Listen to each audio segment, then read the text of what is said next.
Well, it looks like we finally have some Oilers news to discuss. Thank you, St. Louis.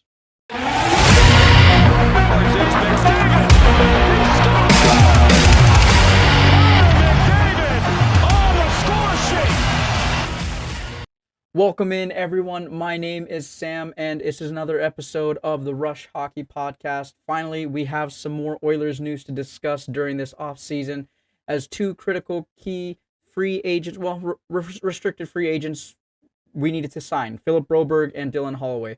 They have been signed, but unfortunately not by the Edmonton Oilers. They've been signed by the St. Louis Blues to offer sheets. This is something that's very rare that we see.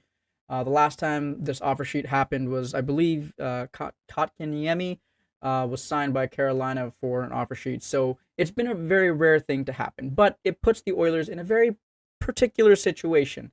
Before this, the Oilers didn't have the cap space to sign these players, and we were already talking about trading CC or Kulak and putting Evander Kane on LTIR, or even potentially trading him to free up some money to give to Dylan Holloway and Philip Broberg. But St. Louis just made that job a little bit more difficult for the Edmonton Oilers and has made the Oilers make that decision within the next week. The Oilers have up until August 20th, this is 7 days away, to be able to either match the offer that St. Louis presented to both those free agents or completely let them walk away.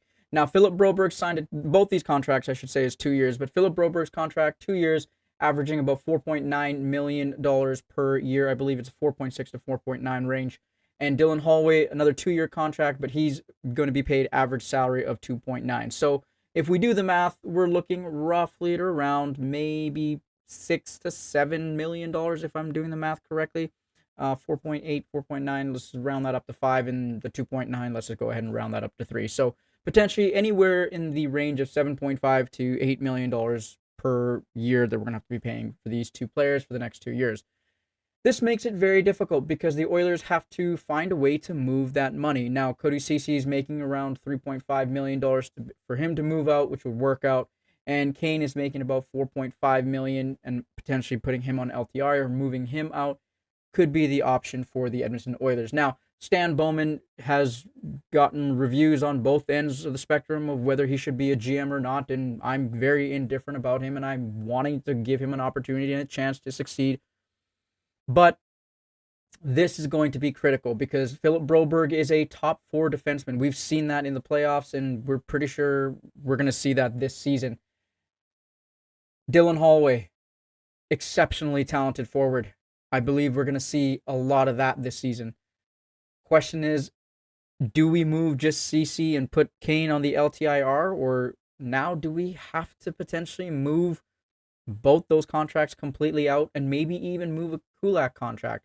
The dollar values for the Edmonton Oilers have to be on their mind. Just to think about the next season and the season afterwards. Connor McDavid's contract is coming up. Leon Draisaitl's contract is in negotiation, so we have to figure out how he's going to fit under the cap. Then we have Evan Bouchard's contract that we have to figure out. We have Zach Hyman's contract that's on the books. We have Ryan Nugent-Hopkins' contract that's on the books. And then we have all the other players that we re-signed that are all on the books. We're only going to be losing Jeff Skinner by the end of the year for his $3 million. So the St. Louis Blues have definitely made it a very hard decision for the Oilers to make in the next 7 days. Now, me personally, as an Oilers fan and as a hockey fan, let me start off by saying, as a hockey fan, offer sheets, I hate them, but sometimes I love them. They work out for your team. They don't work out for your team. We all know the Dustin Penner incident here in Edmonton, right? I'm pretty confident we all remember that. But in this case, as an Oilers fan, I'm really hoping that the Oilers find a way to keep these two players because they're both exceptional, and the Oilers definitely need to keep these two players. Cody Ceci, Brett Kulak, Evander Kane. Let me know in the comments what you guys think. Who's going to move? Because a decision has to be made in this next 7 days if we keep these players or not. And as always, guys, thank you so much for the support and the love, the likes, the shares, the views, everything. Keep continuing to do that. We're almost at our 100 follower goal. I'll see you guys on the next video.